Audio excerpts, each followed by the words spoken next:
Oi, boa tarde, alunos do segundo e terceiro semestre de agronomia da Unopar, da disciplina de bioquímica.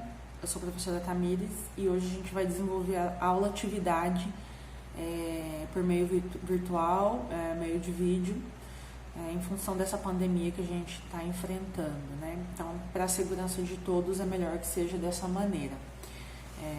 As atividades virtuais continuam normalmente, tá? E na hora da aula, eu vou disparar esse vídeo antes, e na hora da aula atividade, vocês podem tirar as dúvidas comigo via WhatsApp, tá ok? Então, a aula atividade de hoje é a respeito de aminoácidos e proteínas, tá? Da disciplina de bioquímica. Como sempre, a gente faz um resumo rápido antes. Esse vídeo, primeiro, vai ser um resumo para fornecer subsídio para a gente fazer a atividade logo após. Então, vamos falar rapidamente o que são as proteínas, né? As funções dela e como elas são classificadas, tá ok? Então, as proteínas são biomoléculas, né? São polímeros, moléculas grandes, macromoléculas, são as mais abundantes, né, das biomoléculas. Elas são funcionalmente muito versáteis e são formadas de carbono. Como são biomoléculas, né, são formadas de carbono, oxigênio, hidrogênio, nitrogênio e também podem ter moléculas de enxofre na sua composição. Elas possuem funções estrutural, energética, principalmente nas plantas, né, enzimática e hormonal. São partes fundamentais no funcionamento de todos os organismos. Depois lá em fisiologia a gente vai estudar cada parte dessa individualmente, né, e mais a fundo. Então, a proteína, como eu disse, ela é um polímero, ou seja, uma molécula grande formada por moléculas menores, que são chamadas de monômeros. Os monômeros são os aminoácidos, tá?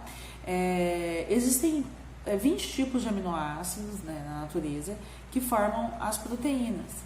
Então, as cadeias de aminoácido são formadas por um carbono central, uma ligação ela faz com um hidrogênio, uma com um grupo carboxílico, lembra que a gente viu lá em química orgânica, que é um COH, é um carbono com a dupla... é um COH dupla O, é o grupo carboxílico, tá?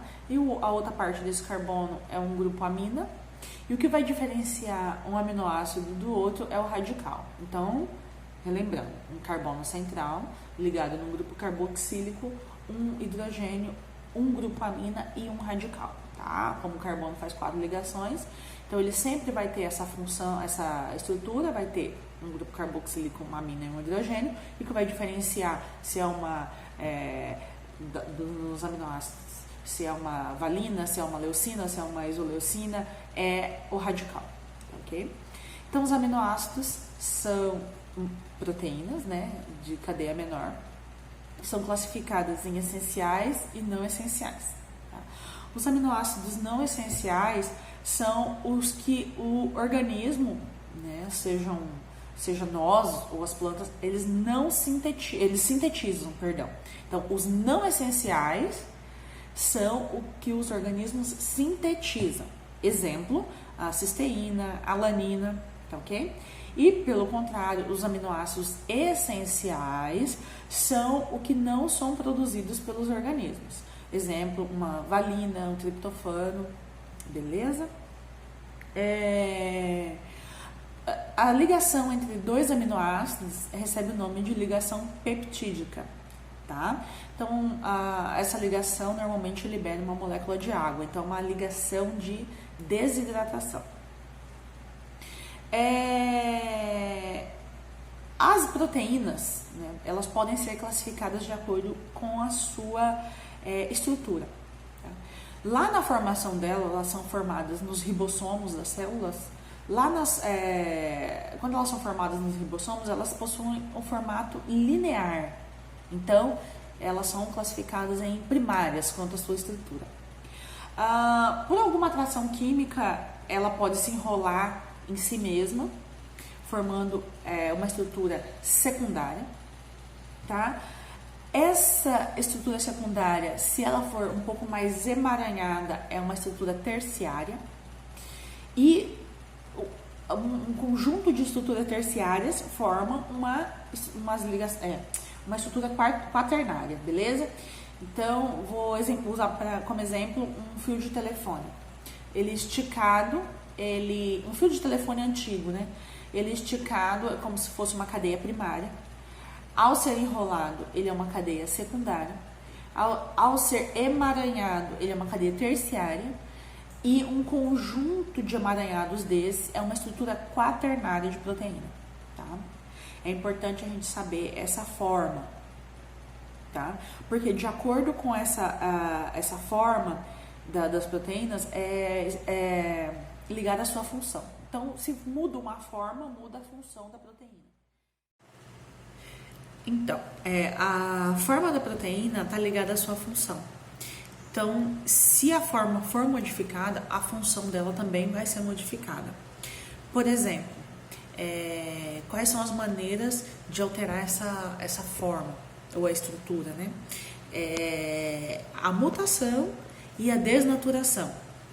A desnaturação pode ser feita por duas formas, por temperatura e por pH.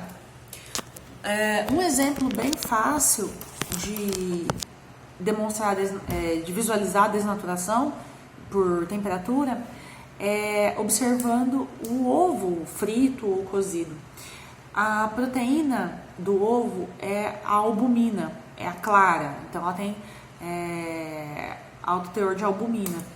Então, quando submetida a altas temperaturas, ela desnatura, já mudando sua cor, tá ok?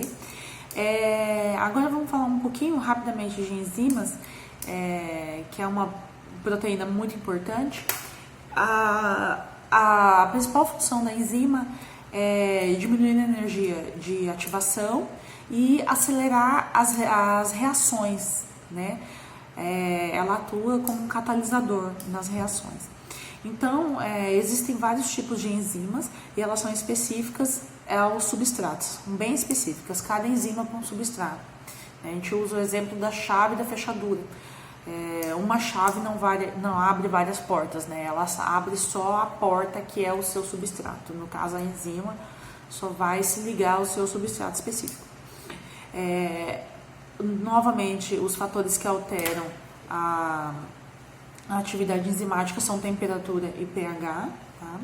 Existe uma temperatura ótima, um pH ótimo para determinada enzima e determinada reação. Ainda falando rapidamente de técnicas de separação, que são purificação de proteínas. Por que a gente faz isso? Gente, é só uma pincelada de tudo, tá? O material mais aprofundado é o material de leitura, que está disponível no portal.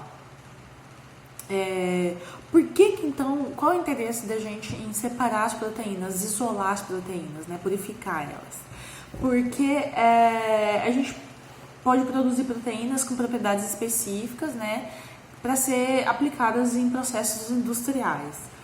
Então, o primeiro passo é fazer uma extração orgânica dessas proteínas, né? Então, liberação do material biológico. Depois, ela é separada por outras técnicas, né, mais refinadas, mais seletivas, como eletroforese e cromatografia.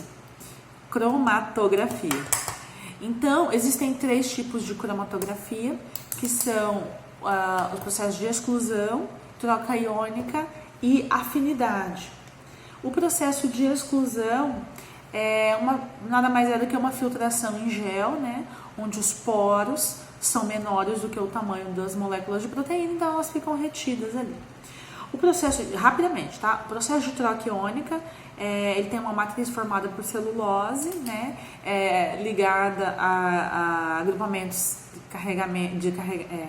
carregadas positivamente e negativamente, onde... desculpa, a bateria pouco aqui. Onde as moléculas serão atraídas por cargas iônicas, tá?